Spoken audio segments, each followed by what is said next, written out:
दहिवडी बेदाल रस्त्यावर वादळी वाऱ्याचा तडाखा, मोठं झाड कोसळल्यानं वाहतूक विस्कळीत। दहिवडी परिसरात आज सायंकाळी अचानक आलेल्या वादळी वाऱ्यासह पावसानं चांगलाच तडाखा दिला। सायंकाळी सुमारे 5:30 वाजण्याच्या सुमारास आकाश काळवंडून जोरदार वारे वाहण्यास सुरुवात झाली। या वादळी वाऱ्याच्या जोरामुळे दहिवडी बिदाल मार्गावरील शेरेवाडी इथे एक मोठं झाड रस्त्यावर कोसळले, त्यामुळे काही काळ या मार्गावरील वाहतूक पूर्णपणे विस्कळीत झाली। अचानक झाड रस्त्यावर कोसळल्यानं वाहन चालकांची एकच धावपळ उडाली। सुदैवानं झाड कोसळत असताना त्या ठिकाणाहून कोणतेही वाहन जात नसल्यानं मोठी दुर्घटना टळली आणि कोणतीही जीवितहानी झाली नाही। मात्र झाड रस्त्यावर आडवे पडल्यामुळे दोन्ही बाजूंना वाहनांच्या रांगा लागल्या होत्या। घटनेची माहिती मिळताच संबंधित विभागाचे कर्मचारी आणि स्थानिक प्रशासनानं तत्काळ घटनास्थळी धाव घेतली। झाड हटवण्यासाठी यंत्रसामग्रीच्या सहाय्याने युद्धपातळीवर काम सुरू करण्यात आले।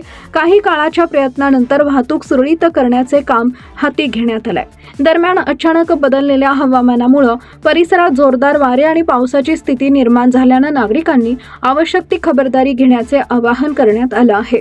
विशेषतः जुन्या झाडांच्या परिसरात आणि मोकळ्या जागेत अनावश्यक थांबू नये असंही प्रशासनाकडून सांगण्यात आलं आहे।